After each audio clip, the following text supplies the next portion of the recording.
Olá, meus amigos do curso de Direito, tudo bem com vocês? Quero desejar a cada uma de vocês mais um dia abençoado, desejar a vocês uma semana abençoada, desejar a cada um de vocês muito sucesso, muita alegria, muita paz, muitas coisas boas na vida de cada um de vocês, na vida profissional de vocês e que vocês tenham sucesso em tudo aquilo que vocês fizerem ao longo da vida. Vocês estão bem, pessoal? Tudo tranquilo com vocês? Saudade de vocês, tá? Saudade de nos encontrarmos pessoalmente. Se Deus quiser, isso vai acontecer em breve. Continuamos sempre alimentando a esperança por dias melhores. E esses dias melhores, com certeza, eles estarão presentes e logo, em breve, de forma que nós tenhamos a possibilidade de realmente nos abraçarmos, nos sentirmos irmanados e próximos na construção do conhecimento. Sejam todos bem-vindos, bem-vindas para a minha aula de hoje. A aula de hoje ela tem como finalidade dar continuidade à temática da aula anterior, da última aula nossa, em que nós colocamos os primeiros princípios, quando nós indicamos as primeiras indicações sobre a questão da linguagem e as questões da linguagem, elas estão muito relacionadas com a questão do direito, onde essa ciência realmente ela usa como seu ferramental a linguagem falada e a linguagem escrita. Nesse segundo vídeo, nós queremos avançar um pouquinho mais para a questão da filosofia da linguagem, dentro da filosofia da linguagem. E na verdade, assim, eu pretendo chegar aos conceitos de conceito, termo, premissa, proposição.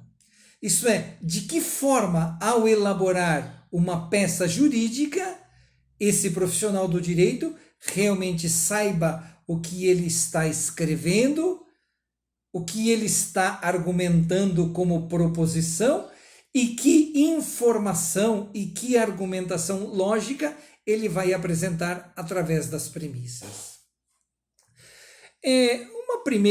Uma primeira observação que eu gostaria de deixar assim bem claro, que é muito comum quando a gente trata das discussões sobre a linguagem, da filosofia da linguagem, ela possa parecer para algumas áreas do próprio direito como se fosse um mero academicismo, como se fosse a linguagem fosse tratada assim como algo de segunda importância. Algumas linhas do direito, principalmente algumas linhas do direito positivado, acredita assim que tal estudo não tem a importância que às vezes merece ou a ela é dedicado. E eu faço algumas considerações e coloco as minhas ressalvas sobre esse tipo de afirmação, às vezes até gratuita. Ok? Então eu colocaria assim um questionamento e vejo como importância, pois o tema filosofia da linguagem é objeto de muitos estudos e de muitas pesquisas dentro do campo acadêmico do direito. Ok? Então vamos começar assim. Primeiro elemento, nós que estamos familiarizados com o direito ou com a linguagem do direito, vocês que iniciaram há pouco tempo no direito, eu creio que a gente, ao passar dos dias, com as leituras que nós vamos fazendo, com as interações que nós vamos criando com as aulas que nós vamos tendo, é claro que o nosso vocabulário, ele gradativamente, ele passa por uma transformação linguística. Se a gente for pensar assim, quantos conceitos novos, quantas palavras novas que até muito pouco tempo atrás não fazia parte do nosso vocabulário, hoje ele é realidade prática do nosso vocabulário. Isto é, nós usamos algumas palavras, iremos usar alguns termos, alguns conceitos que são corriqueiros, que fazem parte da nossa linguagem técnica, que fazem e farão parte da nossa vida profissional. Por exemplo, é tão comum a gente usar a palavra, né? O conceito ação, acórdão, agravante, apelação, averbação, caput. Usamos inclusive, já colocamos assim até no nosso vocabulário algumas expressões linguísticas, idiomáticas do latim, cláusula pétrea, imagine. O próprio conceito, quando a gente fala a palavra código, o que a gente entende pelo conceito código? Usamos hoje muito a palavra contestação, contravenção penal. Olha como são termos assim curiosos. A própria palavra crime, o que em outros tempos parecia assim algo tão distante, hoje, quando nós falamos a palavra crime, já trazemos assim um emaranhado de informações para análise desse fato. As discussões do dativo, isto é, da postergação de prazos. O conceito, imagine hoje, principalmente por questões de danos morais, a questão da difamação. O que é difamação? A dilação, o dolo. Uma coisa curiosa, bacana, que se usa muito, os embargos, né? A liminar, hoje tudo é liminar, liminares, né? Mandato, ônus da prova, petição, recurso, súmula, suspeição e outros tantos conceitos que se agregaram ao nosso vocabulário. O que para nós, talvez há alguns anos atrás, era ou de desconhecimento e não fazia parte da nossa linguagem, hoje, por questões de entrar numa profissão, esse linguajar, essas questões conceituais, elas se fazem presentes, devem se fazer presentes cada dia mais nas nossas discussões. E a gente sabe que a linguagem, as discussões sobre a linguagem e também na linguagem no direito, não pensem que ela é algo assim de novidade. Os autores, quando nós olhamos, por exemplo, quando olhamos Nietzsche, Nietzsche era um grande filólogo. Nietzsche discute muito a questão das linguagens. O que significa um determinado conceito? Por exemplo, se eu falo da palavra mandato, talvez numa linguagem positiva nós tenhamos clareza do que é um mandato. Mas o que está presente no conceito mandato? Nietzsche estudava muito isso. Inclusive Nietzsche faz uma crítica à própria linguagem, quando ele fala que a linguagem, ela, de uma certa forma, ela sempre foi utilizada. Ele faz uma crítica aos conceitos religiosos, às palavras usadas pela religião e as próprias palavras usadas pela filosofia. Então ele diz assim que a linguagem, na verdade, assim, é um instrumento de opressão, é uma forma de conduzir as pessoas àquilo que ele vai chamar depois de moral do rebanho. Isto é, as pessoas não entendem aquilo que lhes é falado e elas agem como se aquilo fosse verdadeiro. O próprio, falávamos na aula passada, o próprio Wittgenstein, o que é realmente assim, no meu entender, é o cara da filosofia da linguagem, no seu livro, aquele tratado lógico-filosóficos, ele discute muito a questão entre a conexão das palavras com o objeto falado. Às vezes ele tenta falar, lembra da aula passada, assim, as discussões entre o significado e a significação, de que forma existe essa correlação entre a palavra falado e o objeto expresso por essa palavra e aquilo que o interlocutor que me ouve vai compreender sobre isso. Depois tem um outro autor muito interessante, também contemporâneo, já do nosso século, Peirce, e ele vai discutir a questão dos conceitos da semiótica, isto é, as questões, e quase assim numa pegada do próprio Nietzsche, as questões filológicas, as questões etimológicas, seja da construção das palavras e seja do significado sincrônico do valor de cada palavra ao longo da história. Principalmente buscando realmente identificar qual é o significado de determinado conceito. Vamos mais. Hoje,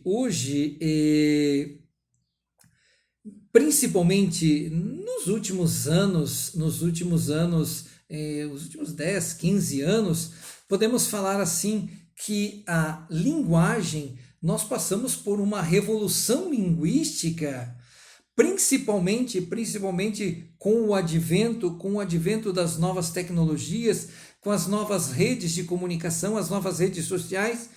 Isto é, praticamente hoje nós conversamos com pessoas do mundo inteiro e essa nova linguagem parece que ela emergiu. Às vezes usa-se truncamentos das palavras, abreviações, linguagens que nem sempre elas são próprias. Às vezes massacra-se a própria língua materna. Alguns autores dizem que se o sujeito se faz compreender, por que não usar esse tipo de linguagem ou essas abreviações? Talvez os linguistas mais clássicos dirão, não, a língua materna ela tem que ser formal, ela tem que ser estruturada, conceitualmente bem elaborada. Então veja, nós estamos vivendo um momento novo da linguagem. E a filosofia da linguagem vem perguntar não só para as ciências, mas principalmente para o homem do direito, que tem como objetivo a ciência do direito, quais são as melhores formas dele falar e dele escrever. Nós sabemos também, meus queridos, que cada ciência, ela tem uma linguagem própria. Cada ciência tem alguns estudiosos dizem que cada ciência, matemática, português, fisioterapia, medicina, direito, mecânica, todas elas construíram uma metalinguagem, isto é, uma linguagem que vai além daquela linguagem própria, convencional, às vezes daquela linguagem dialógica. E aprender uma linguagem técnica e apreender implica na compreensão de uma linguagem específica. Talvez desses termos que eu elenquei no início da minha aula. Talvez aqueles termos que, em outros momentos, para nós, quando eu falava difamação, bastaria uma busca simplificada no dicionário da língua portuguesa para compreender o conceito.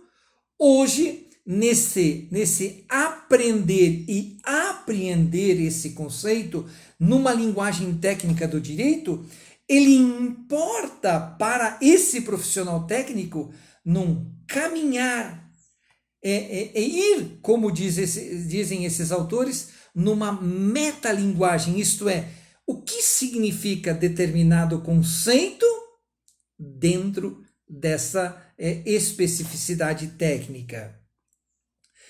E mais ainda, não é só uma questão conceitual, semiótica, semântica, etimológica, mas mais ainda, e aqui também entra, e aqui eu diria, entra especificamente o papel da filosofia da linguagem. Mesmo dentro dessa metalinguagem própria de uma ciência, quais são os conceitos epistemológicos que estão presentes? Eu diria, qual o viés epistemológico que está presente dentro de um conceito?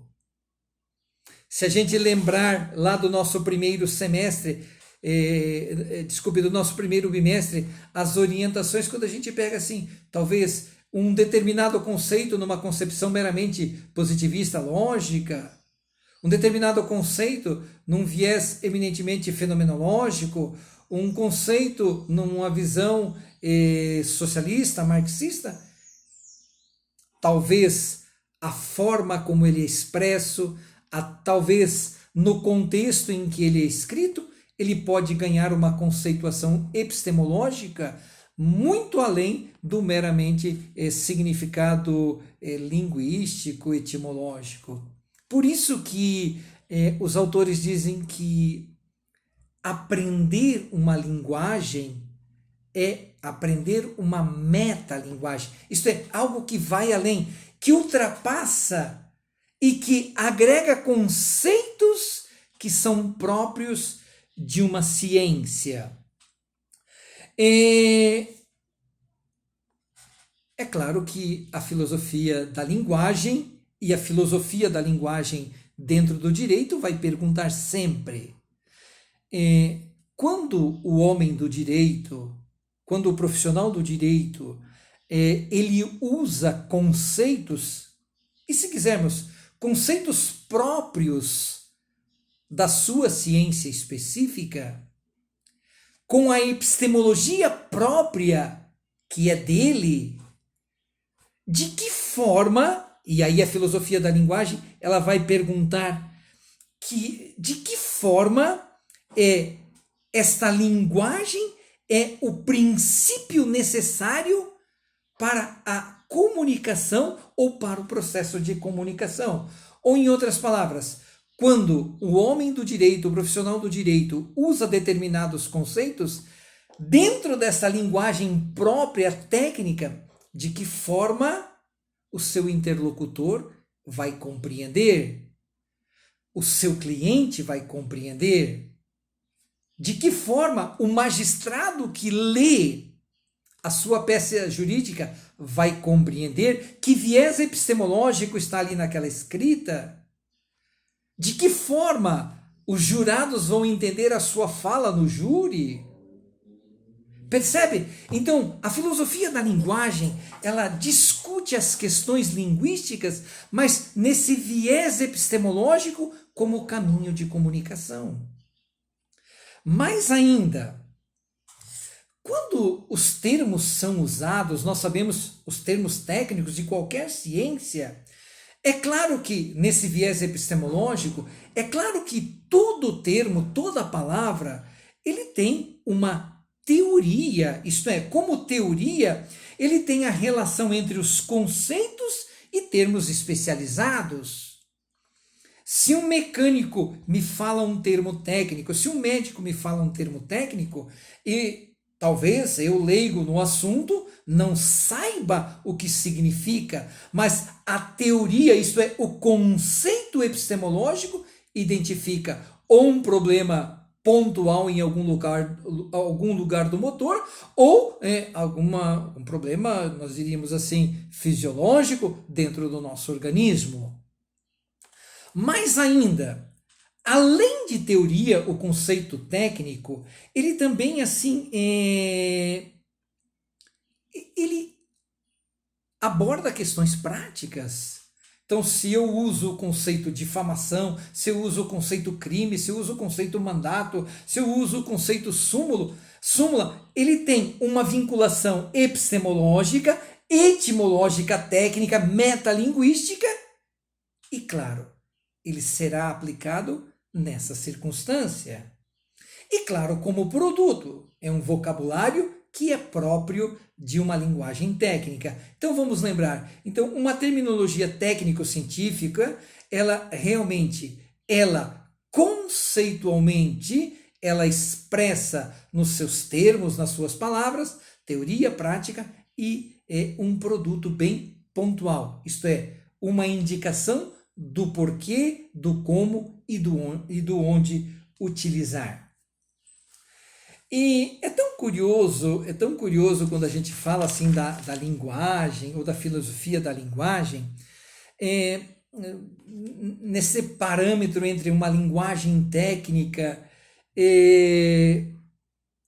a filosofia da linguagem, ela vem assim ao longo da história fazendo esse questionamento, e principalmente assim quando a gente fala dessa filosofia da linguagem, se a gente for pensar assim, lá na Grécia Antiga, quando as discussões da linguagem eram as questões metafísicas, isto é, utilizar uma linguagem bem filosófica para expressar conceitos universais, o belo, o bem, conceitos que, para a filosofia grega, expressavam, caracterizavam essas discussões. Ou, se pegarmos numa discussão bem lógica, a questão dos argumentos, a questão do raciocínio, isto é, de que forma validar argumentos através de colocação, eu diria assim, antagônica de premissas para determinadas conclusões.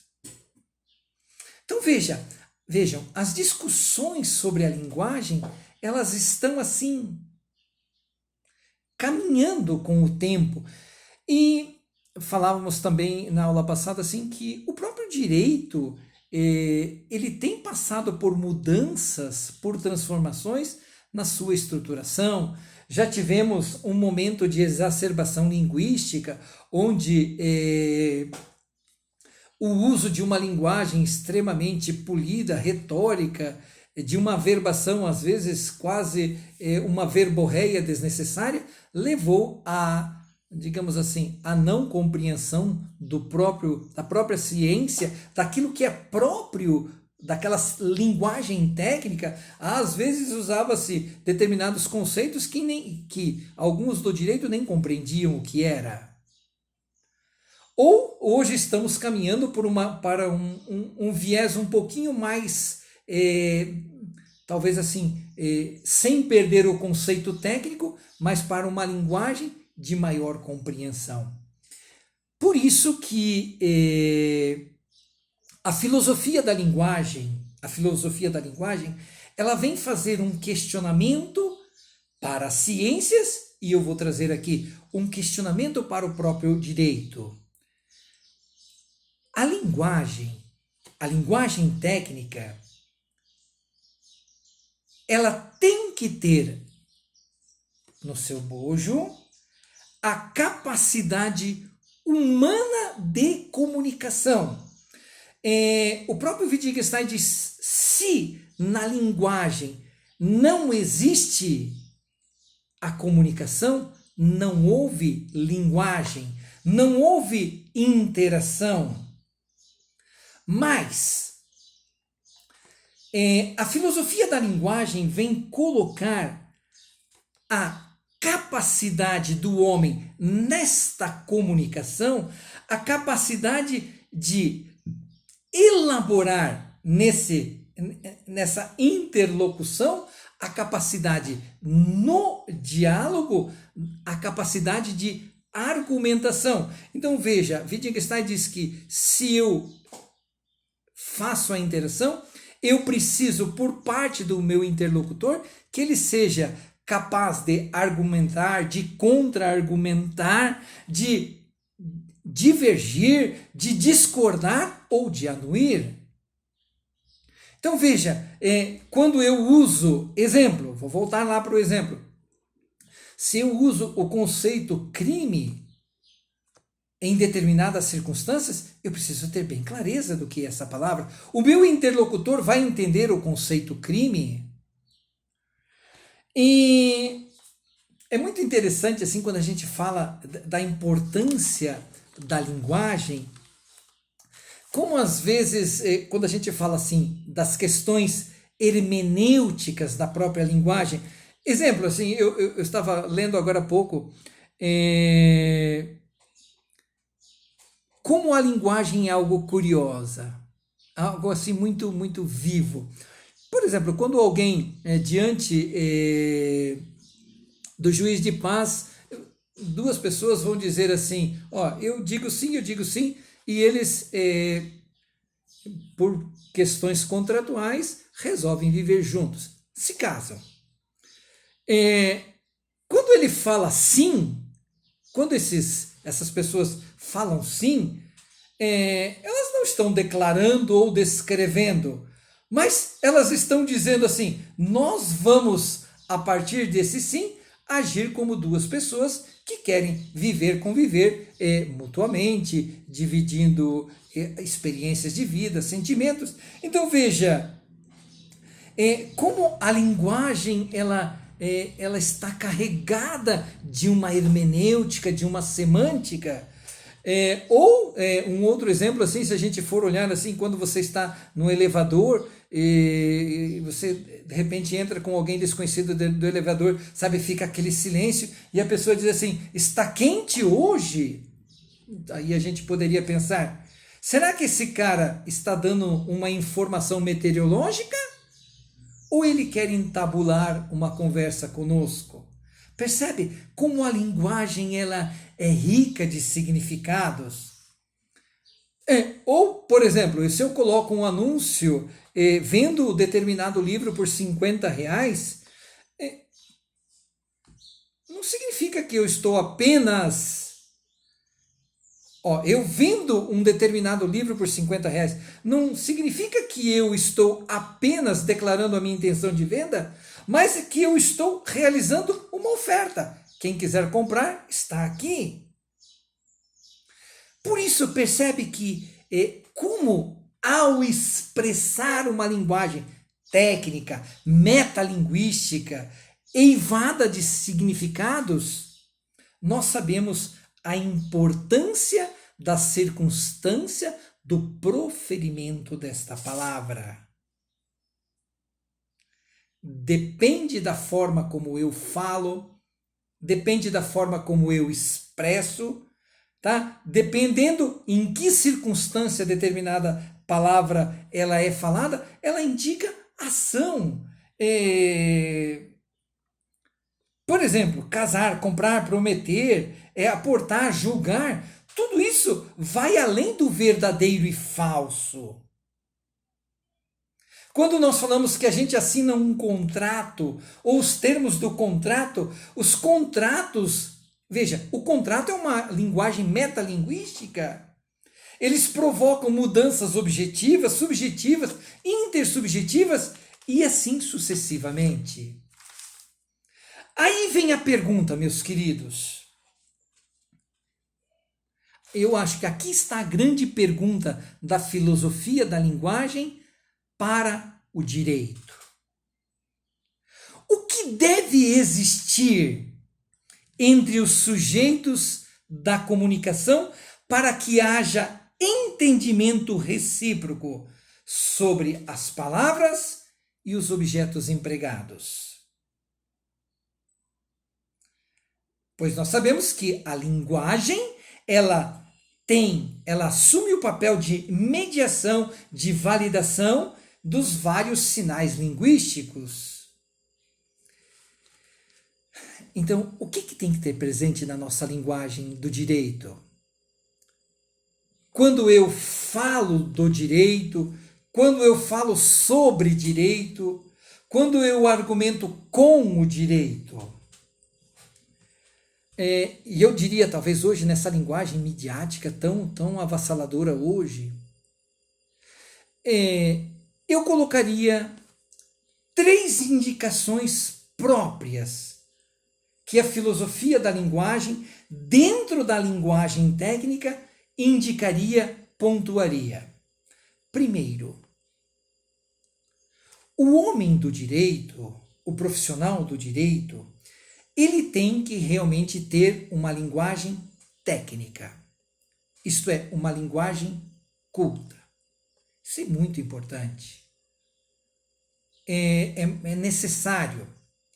Dentro desses conceitos técnicos, claro, isso por meio de leituras, isso por meio de estudos, de discussões, construir um cabedal informacional técnico que é próprio, que é básico de uma ciência.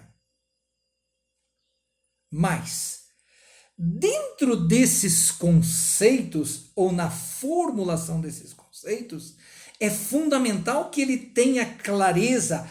Ao usar tecnicamente o conceito, ele tenha noções de hermenêutica, noções de etimologia, filologia, semântica e todos aqueles recursos linguísticos para que na comunicação realmente ele se faça entender como profissional de uma determinada ciência, no caso nosso, o direito.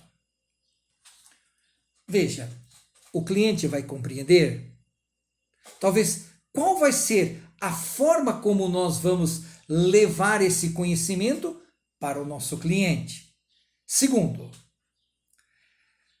quando nós tivermos, eu diria assim, esse cabedal de conceitos, com eles, ou através deles, que nós vamos construir as nossas proposições. Isto é, as nossas argumentações que são construídas através desses sinais linguísticos que expressam uma epistemologia dentro de uma realidade, dentro de um fato, dentro de uma circunstância que está sendo objeto da nossa análise, da nossa apresentação, da nossa petição para o juiz.